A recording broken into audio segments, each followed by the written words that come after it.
అందరికీ ప్రభువైన యేసుక్రీస్తు నామములో శుభవందనాలు తెలియజేసుకుంటున్నాను. ఈ సమయంలో దేవుని వాక్యాన్ని పరిశీలన చేసుకున్నాం. ఎలాంటి వారికి దేవుడు మేలు చేస్తాడు? మన జీవితంలో దేవుడు మేలు చేయాలంటే మన జీవితం ఎలా ఉండాలి? ఎలా ఉంటే దేవుడు మన జీవితంలో మేలు జరిగిస్తాడు అనే విషయాన్ని మనం ఈరోజు ఆలోచిస్తే, తండ్రి అయిన దేవుడు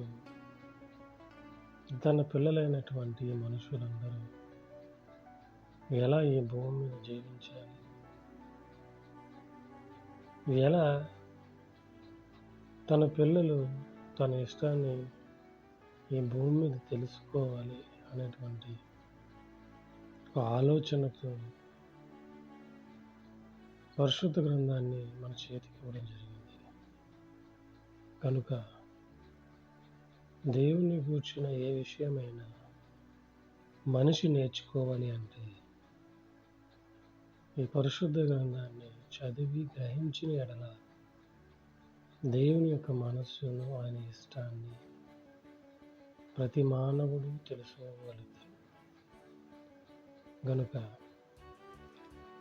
ఎలాంటి వారికి దేవుడు మేలు చేస్తాడో మనం ఆలోచిస్తే,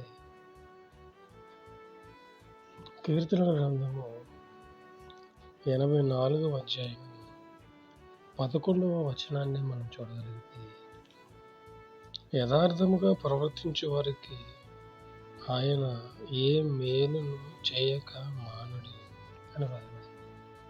అంటే మానవుని యొక్క జీవితంలో మంచి జరగాలి అంటే, మేలు జరగాలి అంటే ఆ మనిషి ఎలా ఉండాలి అని బైబిల్ చెబుతుంది. ఎలా ఉండాలని దేవుడు బైబిల్లో రాయించాడు. యథార్థముగా ఉండాలి. యథార్థముగా ఉండేవారికి ఆయన ఏ మేలును చేయక మానడు. యథార్థముగా ప్రవర్తించాలి. నీ యొక్క ప్రవర్తన ఎలా ఉండాలి? యథార్థముగా ఉండాలి ప్రవర్తన అనేది. ఎవరైతే యథార్థముగా ప్రవర్తిస్తారో, అంటే లోపల ద్వేషాన్ని ఉంచుకుని పైకి ప్రేమగా నటిస్తే అదేమవుతుంది? అబద్ధం, నటన అవుతుంది. కానీ యథార్థత అంటే హృదయములో ఉన్నది ఏదో దానినే బయటకు నీ ప్రవర్తనలో చూపించాలి. అది యథార్థత. అలాగే యథార్థత అనగా నీవు ఏ స్థితిలో ఉన్నప్పటికీ కూడా దేవునిని విడిచిపెట్టకుండా ఉండడమే యథార్థత. దీనికి బెస్ట్ ఎగ్జాంపుల్గా భక్తుడైనటువంటి యోబు గారి గురించి మనం ఆలోచిస్తే, యోబు గారి గురించి దేవుడు మాట్లాడుతూ ఆయన గురించి ఈయన యథార్థవంతుడు అని చెప్పడం జరిగింది. యోబు గారి గురించి దేవుడు మాట్లాడుతూ, ఇదిగో నా సేవకుడైనటువంటి అతడు యథార్థవర్తనుడు, న్యాయవంతుడునై దేవుని యందు భయభక్తులు కలిగి చెడుతనమును విసర్జించినవాడు. యథార్థవంతులు అంటే ఎలా ఉంటారు? మనుషుడు.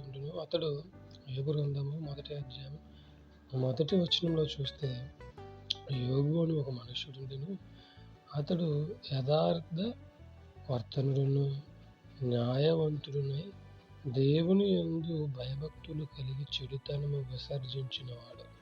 యథార్థవర్తనుడు, న్యాయవంతుడు, దేవుని యందు భయభక్తులు కలిగి చెడుతనమును విసర్జించిన వాడు.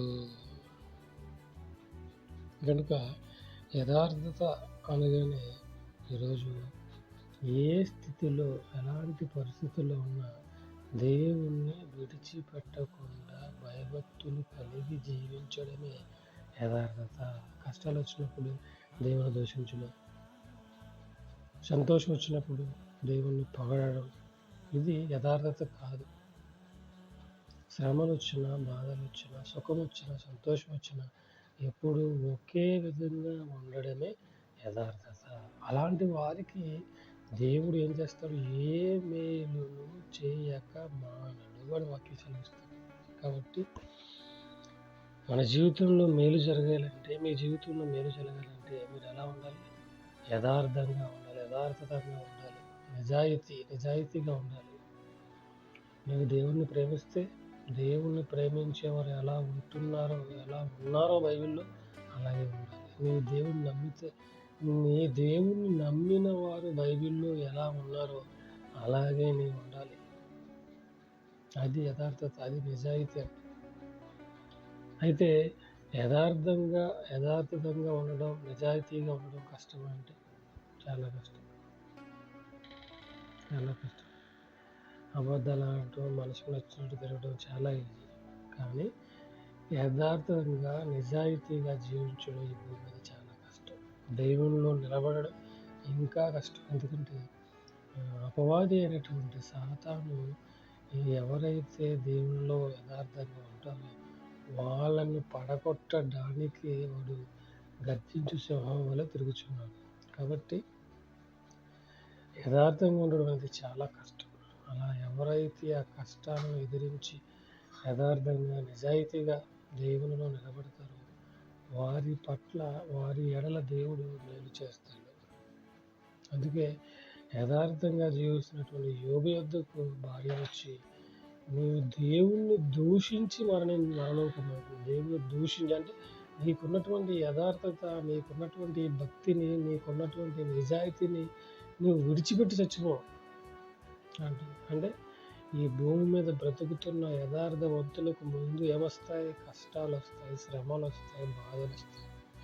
వీటన్నిటిని ఎదిరించి నువ్వు నిలబడగలిగితే దేవుడు చేసే మేలులు నీవు అనుభవిస్తావు. లేదు కాదు అని చెప్పి ఒకవేళ నీవు నీ కష్టాలలో, శ్రమలలో విసిగి చెంది దేవుణ్ణి విడిచిపెట్టేస్తే దేవుడు ఇవ్వబోయే మేలులను నువ్వేం చేస్తున్నావు? చేతులారా చేజార్చుకుంటున్నావు. కనుక ఎలాంటి వారికి దేవుడు మేలు చేస్తాడు అంటే, ఎలాంటి వారికి చేస్తాడు దేవుడు? యథార్థవంతులకు దేవుడు మేలు చేస్తాడు.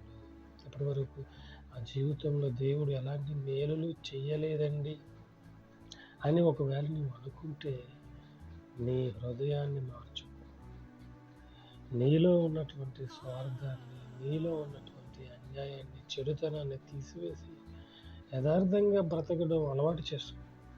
అబద్ధాలు చెప్పడం, మోసాలు చేయడం, ఏమంటే ఇవన్నీ కూడా ఒక్కటిగా నీవు నీ హృదయంలో నుంచి తీసివేసినట్లయితే, యథార్థంగా జీవించడం నీవు అలవాటు చేసుకున్నట్లయితే దేవుడు ఖచ్చితంగా నీ జీవితంలో మేలు చేస్తాడు. అందుకే ఆయన వాక్యం సెలవిస్తుంది, యథార్థవంతులకు దేవుడు ఏ మేలును చేయక మానడు అంటుంది. ఖచ్చితంగా ఆయన మేలు చేస్తాడు.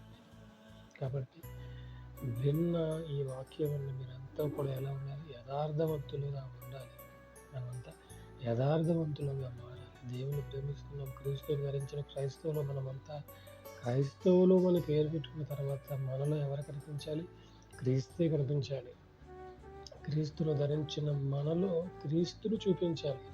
అలా క్రీస్తును చూపించిన వారే యథార్థవంతులు. క్రీస్తువును ధరించుకుని క్రైస్తవునిగా పేరు పెట్టుకుని ఒకవేళ నీవు లోకానుసారంగా జీవిస్తే గనక నీవు అబద్ధికుడవు. కాబట్టి యథార్థవంతులకు దేవుడు ఏ విధముగా మేలు చేస్తానని మాట ఇచ్చాడో అలాగే అబద్ధికులకు, అహంకారులకు అందరికీ కూడా దేవుడు ఖచ్చితంగా కీడు చేస్తాడు. కాబట్టి అందరూ యథార్థంగా జీవించి దేవుడు ఉన్నటువంటి మహాలోకానికి చేరుకోవాలని ఆశిస్తూ ఈ మాటలు ముగిస్తాను. అందరికీ ప్రభు